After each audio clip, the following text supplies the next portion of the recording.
Hey everybody. Welcome to chapter 4 of Harry Potter.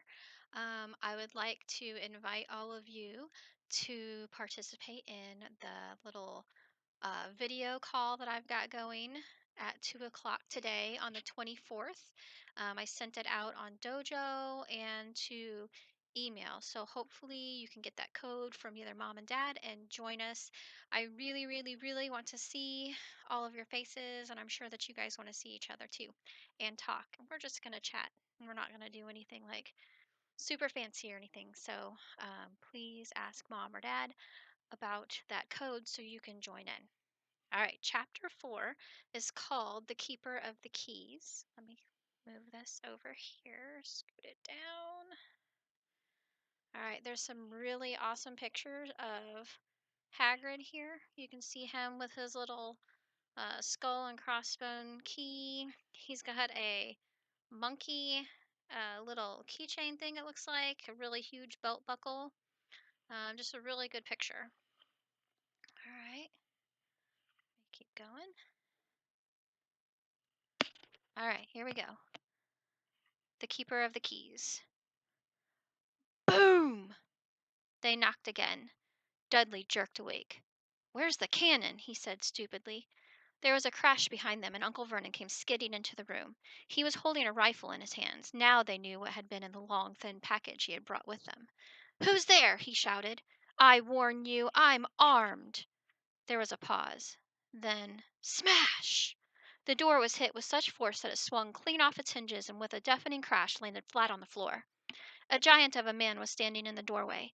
His face was almost completely hidden by a long, shaggy mane of hair and a wild, tangled beard, but you could make out his eyes, glinting like black beetles under all the hair. The giant squeezed his way into the hut, stooping so that his head just brushed the ceiling. He bent down, picked up the door, and fitted it easily back into its frame. The noise of the storm outside dropped a little.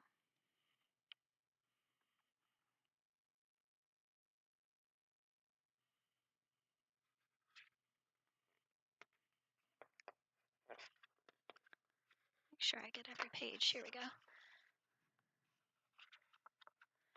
I never thought you wouldn't even know about Hogwarts, for crying out loud. Did you I think I skipped a page. I did. There we go. Sorry, guys. He turned to look at them all. "Couldn't make us a cup of tea, could ya? It's not been an easy journey." He strode over to the sofa where Dudley sat frozen with fear. "Budge up, you great lump," said the stranger. Dudley squeaked and ran to hide behind his mother, who was crouching, terrified, behind Uncle Vernon. "And here's Harry," said the giant. Harry looked up into the fierce, wild, shadowy face and saw that the beetle eyes were crinkled in a smile. "Last time I saw you, you was only a baby," said the giant. "You look a lot like your dad, but you got your mom's eyes." Uncle Vernon made a funny rasping noise. "I demand that you leave at once, sir," he said. "You are breaking and entering." "Ah, shut up, Dursley, you great prune," said the giant. He reached over the back of the sofa, jerked the gun out of Uncle Vernon's hands, bent it into a knot as easily as if it had been made of rubber, and threw it into a corner of the room. Uncle Vernon made another funny noise, like a mouse being trodden on. "Anyway, Harry," said the giant, turning his back on the Dursleys, "a very happy birthday to ya. Got some, I got something for you here. I might have sat on it at some point, but it'll taste all right." From an inside pocket of his black overcoat he pulled a slightly squashed box. Harry opened it with trembling fingers. Inside was a large, sticky chocolate cake with "Happy Birthday, Harry" written on it in green icing. Harry looked up at the giant. He meant to say thank you, but the words got lost on the way to his mouth, and what he said instead was, "Who are you?" The giant chuckled. "True, I haven't introduced myself. Rubus Hagrid, keeper of keys and grounds at Hogwarts." He held out an enormous hand and shook Harry's whole arm. "What about that tea, then, eh?" he said, rubbing his hands together. "I'd not say no to something stronger if you got it, mind." His eyes fell on the empty grate with the shriveled crisp packets in it, and he snorted. He bent down over the fireplace. They couldn't see what he was doing, but when he drew back a second later there was a roaring fire there. It filled the whole damp hut with flickering light, and Harry felt the warmth wash over him as though he'd sunk into a hot bath. The giant sat back down on the sofa, which sagged under his weight, and began taking all sorts of things out of the pocket of his coat. A copper kettle, a squashy package of sausages, a poker, a teapot, several chipped mugs, and a bottle of some amber liquid which he took a swig from before starting to make tea. Soon the hut was full of the sound and smell of sizzling sausage. Nobody said a thing while the giant was working, but as he slid the first six fat, juicy, slightly burnt sausages from the poker, Dudley fidgeted a little. Uncle Vernon said sharply, "Don't touch anything he gives you, Dudley." The giant chuckled darkly. "Your great puddin' of a son don't need fattening any more, Dursley, don't worry." He passed the sausages to Harry, who was so hungry he had never tasted anything so wonderful, but he still couldn't take his eyes off the giant. Finally, as nobody seemed about to explain anything, he said, "I'm sorry, but I still don't really know who you are."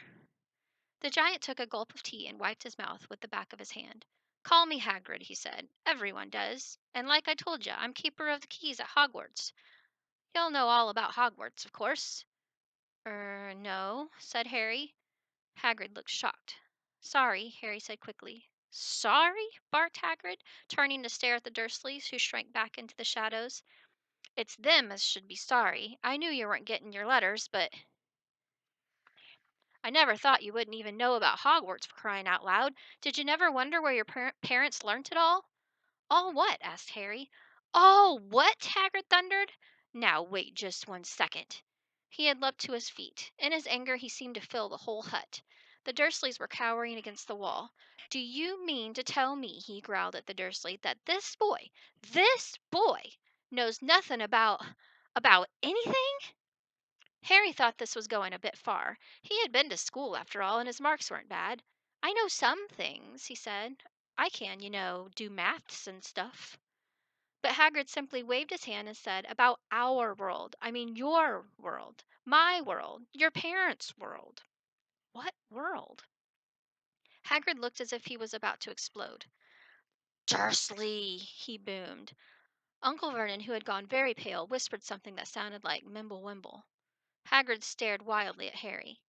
"But you must know about your mom and your dad," he said. "I mean, they're famous. You're famous." "What? My mom and dad weren't famous, were they?" "You don't know. You don't know." Hagrid ran his fingers through his hair, fixing Harry with a bewildered stare. "You don't know what you are," he said finally. Uncle Vernon suddenly found his voice. "Stop!" he commanded. "Stop right there, sir. I forbid you to tell the boy anything." A braver man than Vernon Dursley would have quailed under the furious look Hagrid now gave him. When Hagrid spoke, his every syllable trembled with rage. "You never told him. Never told him what was in the letter Dumbledore left for him. I was there. I saw Dumbledore leave it, Dursley, and you've kept it from him all these years." "Kept what from me?" said Harry eagerly. "Stop! I forbid you!" yelled Uncle Vernon in panic. Aunt Petunia gave a gasp of horror. "Ah, go boil your heads, both of ye," said Hagrid. "Harry, you're a wizard. You're a wizard." There was silence inside the hut. Only the sea and the whistling wind could be heard. "I'm a what?" gasped Harry. "A wizard, of course," said Hagrid, sitting back down on the sofa, which groaned and sank even lower. "And a thumpin' good 'un, I'd say, once you've been trained up a bit. With a mom and dad like yours, what else would you be? And I reckon it's about time you read your letter."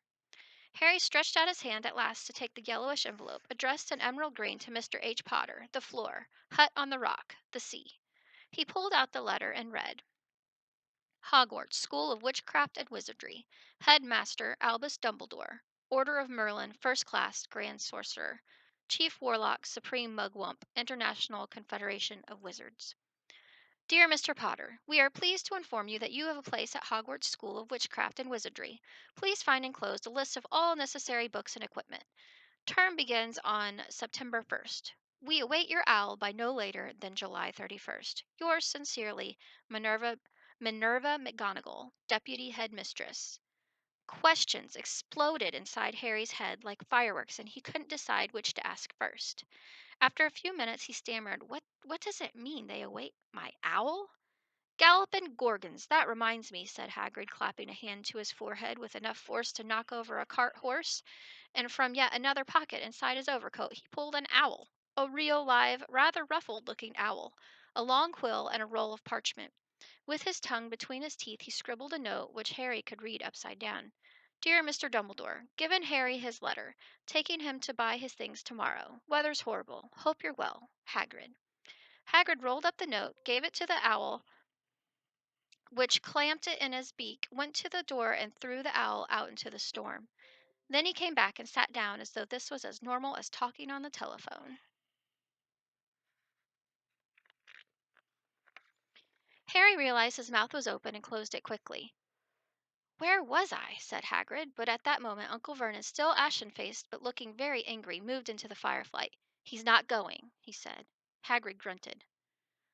"I'd like to see a great muggle like you stop him," he said. "A what?" said Harry, interested. "A muggle," said Hagrid. "It's what we call non-magic folk like them, and it's your bad luck you grew up in a family of the biggest muggles I ever laid eyes on." "We swore when we took him in we'd put a stop to that rubbish," said Uncle Vernon. "Swore we'd stomp it out of him. Wizard, indeed!" "You knew?" said Harry. "You knew I'm a wizard?" "Knew!" shrieked Aunt Petunia suddenly. "Knew! Of course we knew! How could you not be? My dratted sister being what she was. Oh, she got a letter just like that and disappeared off to that school, and came home every holiday with her pockets full of frog spawn, turning teacups into rats. I was the only one who saw her for what she was, a freak. But for my mother and father, oh no, it was Lily this and Lily that. They were proud of having a witch in the family." She stopped to draw a deep breath and then went ranting on. It seemed she had been wanting to say all of this for years. "Then she met that Potter at school, and they left and got married and had you, and of course I knew you'd be just the same, just as strange, just as abnormal. And then, if you please, she went and got herself blown up, and we got landed with you." Harry had gone very white. As soon as he found his voice, he said, "Blown up? You told me they died in a car crash." "Car crash!" roared Hagrid, jumping up so angrily that the Dursleys scuttled back to their corner. "How could a car crash kill Lily and James Potter? It's an outrage, a scandal. Harry Potter not knowing his own story when every kid in our world knows his name." "But why? What happened?" Harry asked urgently. The anger faded from Hagrid's face. He looked suddenly anxious. "I never expected this," he said in a low, worried voice. "I had no idea. When Dumbledore told me there might be trouble getting hold of you, how much you didn't know." "Ah, Harry, I don't know if I'm the right person to tell ya, but someone's gotta. You can't go off to Hogwarts not knowin'." He threw a dirty look at the Dursleys. "Well, it's best you know as much as I can tell you. Mind, I can't tell you everything. It's a great mystery, parts of it." He sat down, stared into the fire for a few seconds, and then said, "It begins, I suppose, with a person called, but it's incredible you don't know his name. Everyone in our world knows." "Who?" "Well, I don't like saying the name if I can help it. No one does." "Why not?" "Gulpin' gargoyles, Harry. People are still scared. Blimey, this is difficult. See, there was this wizard who went bad as you could go. Worse than worse. His name was—" Hagrid gulped, but no words came out. "Could you write it down?" Harry suggested. "Nah, I can't spell it." "All right. Voldemort." Hagrid shuddered. Ugh. "Don't make me say it again. Anyway, this wizard, about 20 years ago now, started looking for followers. Got 'em, too. Some were afraid, some just wanted a bit of his power, 'cause he was getting himself power, all right. Dark days, Harry. Didn't know who to trust, didn't dare get friendly with strange wizards or witches. Terrible things happened. He was taken over. Course some stood up to him, and he killed 'em. Horribly. One of the only safe places left was Hogwarts. Reckon Dumbledore's the only one you know who was afraid of. Didn't dare try didn't dare try taking the school. Not just then, anyway.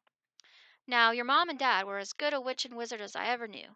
Head boy and girl at Hogwarts in their day. Suppose the mystery is why you know who never tried to get 'em on his side before. Probably knew they were too close to Dumbledore to want anything to do with the dark side. Maybe he thought he could persuade 'em. Maybe he just wanted 'em out of the way. All anyone knows is he turned up in the village where you was all livin' on Halloween 10 years ago. You was just a year old. He came to your house and Hagrid suddenly pulled out a very dirty, spotted handkerchief and blew his nose with the sound of a foghorn. "Sorry," he said, "but it's sad. It's that sad. Knew your mom and dad, and nicer people you couldn't find anyway. You know who killed him. And then, and this is a real mystery of the thing, he tried to kill you too. Wanted to make a clean job of it, I suppose, or maybe he just liked killing by then. But he couldn't do it. Never wondered how you got that mark on your forehead? That was no ordinary cut. That's what you get when a powerful evil curse touches you. Took care of your mom and dad and your house even, but it didn't work on you. And that's why you're famous, Harry. No one ever lived after he decided to kill him. No one except you. And he'd kill some of the best witches and wizards of the age. The McKinnons, the Bones, the Pruitts. And you was only a baby, and you lived. Something very painful was going on in Harry's mind. As Hagrid's story came to a close, he saw again the blinding flash of green light, more clearly than he had ever remembered it before. And he remembered something else, for the first time in his life, a high, cold, cruel laugh. Hagrid was watching him sadly. Took you from the ruined house myself, on Dumbledore's orders. Brought you to this lot. Load of old tosh, said Uncle Vernon. Harry jumped. He had almost forgotten that the Dursleys were there. Uncle Vernon certainly seemed to have got back his courage. He was glaring at Hagrid, and his fists were clenched. "Now you listen here, boy," he snarled. "I accept there's something strange about you. Probably nothing a good beating wouldn't have cured. And as for all this about your parents, well, they were weirdos, no denying it, and the world's better off without them, in my opinion. Asked for all they got, getting mixed up with these wizarding types. Just what I expected. Always knew they'd come to a sticky end." But at that moment, Hagrid leapt from the sofa and drew a battered pink umbrella from inside his coat. Pointing this at Uncle Vernon like a sword, he said, "I'm warning you, Dursley. I'm warning you. One more word." In danger of being speared on the end of an umbrella by a bearded giant, Uncle Vernon's courage failed again. He flattened himself against the wall and fell silent. "That's better," said Hagrid, breathing heavily and sitting back down on the sofa, which this time sagged right down to the floor. Harry, meanwhile, still had questions to ask, hundreds of them. But what happened to sorry, I mean, you know who? Good question, Harry. Disappeared. Vanished. Same night he tried to kill ya. Makes you even more famous. That's the biggest mystery, see? He was getting more and more powerful. Why'd he go? Some say he died. Cod swallop, in my opinion. Dunno if he ever had enough human left in him to die. Some say he's still out there, biding his time. But I don't believe it. People who was on his side came back to ours. Some of 'em came out of kind of trances. Don't reckon they could have done if he was coming back. Most of us reckon he's still out there somewhere, but lost his powers. Too weak to carry on. 'Cause something about you finished him, Harry. There was something going on that night he hadn't counted on. I don't know what it was. No one does. But something about you stumped him, all right." Hagrid looked at Harry with warmth and respect blazing in his eyes, but Harry, instead of feeling pleased and proud, felt quite sure there had been a horrible mistake. A wizard? Him? How could he possibly be? He'd spent his life being clouded by Dudley and bullied by Aunt Petunia and Uncle Vernon. If he was really a wizard, why hadn't they been turned into warty toads every time they'd try to lock him up in this cupboard? If he'd once defeated the greatest sorcerer in the world, how come Dudley had always been able to kick him around like a football? "Hagrid," he said quietly, "I think you must have made a mistake. I don't think I can be a wizard." To his surprise, Hagrid chuckled. "Not a wizard, eh? Never made things happen when you were scared or angry?" Harry looked into the fire. Now he came to think about it, every odd thing that had ever made his aunt and uncle furious with him had happened when he, Harry, had been upset or angry. Chased by Dudley's gang, he had somehow found himself out of their reach.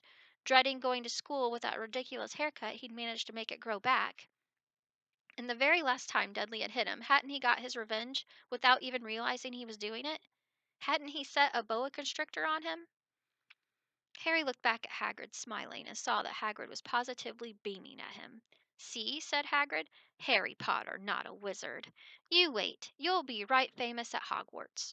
But Uncle Vernon wasn't going to give in without a fight. "Haven't I told you he's not going?" he hissed. "He's going to Stonewall High, and he'll be grateful for it. I've read those letters, and he needs all sorts of rubbish, spell books and wands, and if he wants to go, a great muggle like you won't stop him," growled Hagrid. "Stop Lily and James Potter's son going to Hogwarts. You're mad. His name's been down ever since he was born. He's off to the finest school of witchcraft and wizardry in the world. 7 years there, and he won't know himself. He'll be with youngsters of his own sort for a change, and he'll be under the greatest headmaster Hogwarts ever had, Albus Dumbledore."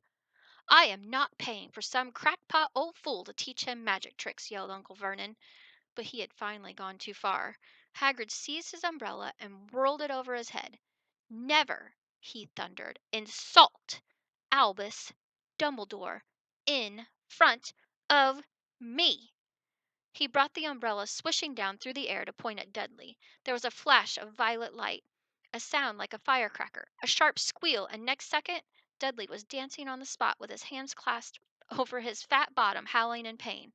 When he turned his back on them, Harry saw a curly pig's tail poking through a hole in his trousers. Uncle Vernon roared. Pulling Aunt Petunia and Dudley into the other room, he cast one last terrified look at Hagrid and slammed the door behind him. Hagrid looked down at his umbrella and stroked his beard. "Shouldn't 'a' lost me temper," he said, ruefully. "But it didn't work anyway. Meant to turn him into a pig, but I suppose he was so much like a pig anyway, there wasn't much left to do." He cast a sideways look at Harry under his bushy eyebrows. "Be grateful if you didn't mention that to anyone at Hogwarts," he said. "I'm not supposed to do magic, strictly speaking. I was allowed to do a bit, to follow you and get your letters to you and stuff. One of the reasons I was so keen to take on the job." "Why aren't you supposed to do magic?" asked Harry. "Oh, well, I was at Hogwarts myself, but I, got expelled, to tell you the truth, in me third year. They snapped me wand in half and everything, but Dumbledore let me stay on as gamekeeper. Great man, that Dumbledore." "Why were you expelled?" It's getting late, and we've got lots to do tomorrow," said Hagrid loudly. "Gotta get up to town, get all your books and that." He took off his thick black coat and threw it to Harry. You can keep under that," he said. "Don't mind if it wriggles a bit. I think I still got a couple of dormice in one of the pockets." And they give us a picture to do the setting. That's the big rock with the little hut and the owls.